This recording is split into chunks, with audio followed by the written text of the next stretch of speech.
You want to know how powerful perspective controls your life? Listen to this. Years ago, there was a shoe company. I believe they were based in Britain. And this company, they were doing very well. They were growing consistently. The employees were growing. The revenue was growing. Everything was going great. And one day in a board meeting, the executives are sitting around the table and they say, you know what can we do? How can we grow more? And another executive says, I think it's time for us to expand somewhere further so that we can get a little bit bigger reach. Well, where do we want to expand to? I think we got to go far. I think we need to cross the water. Another executive stands up. I got it. Let's go to Africa. No shoe company has been there. I think that this might be an opportunity for us. The executives, they chop it up a little bit. They're thinking about it. And what they come up with is, that might be a great idea and that might be a horrible idea. Why don't we do this? Why don't we do a little market test? Let's test the market. Let's send a couple of our top people out there and let's see if we've got a viable market and if we've got something where we can actually sell into, where we can grow the company. And listen, if we can get this, we can actually end up having a home base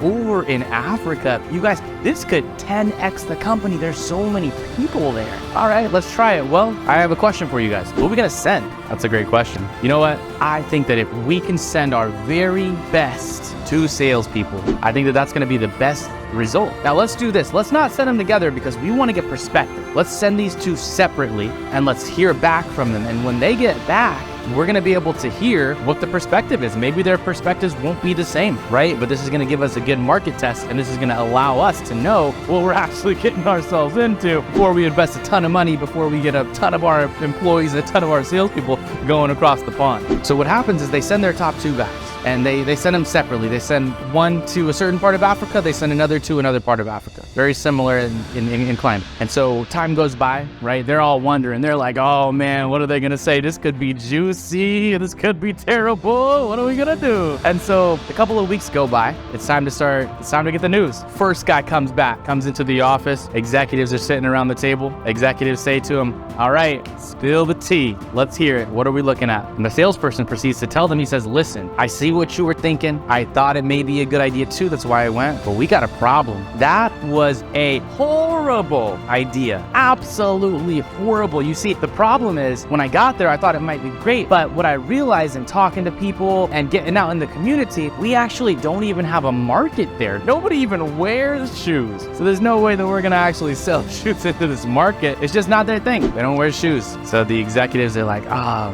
man, dang. Well, at least we sent somebody out there to get the perspective. Second salesperson, he walks into the room. All right, well, we're glad that we got you in here.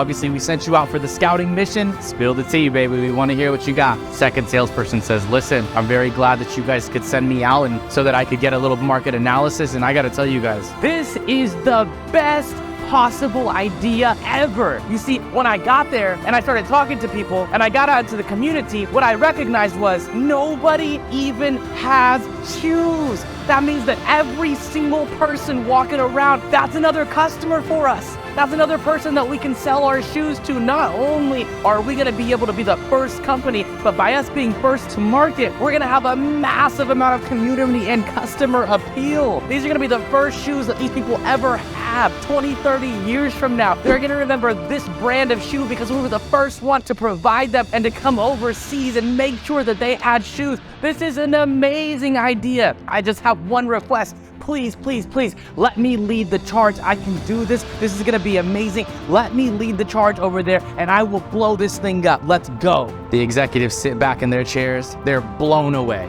They're astounded. They cannot believe that they sent 2 people here and that they got 2 massively different perspectives. And so long story short, they end up sending the second executive. He goes over there and they absolutely crush it. They 10x the size of the company, and the company, eventually they're doing more business over in Africa than they were where they were based. You see, in life, perspective is so much powerful than we believe. Which of these 2 guys do you think was more successful at the end of the day when the curtain was closed and the end of life came? When we begin to change the way that we look at things, the things that we look at begin to change. And that's why it's so important to control the lens that you look at things through. You see, no matter what situation that you go into, you always have the choice to find what's right or you have the choice to find what's wrong. The sucker's choice is to find what's wrong. It's easy to find what's wrong. That's why most people are inherently negative. That's why most people complain. We're wired for survival. We want to find the negative thing. We want to seek it out and we want to stop that thing from happening. That's why most people gossip.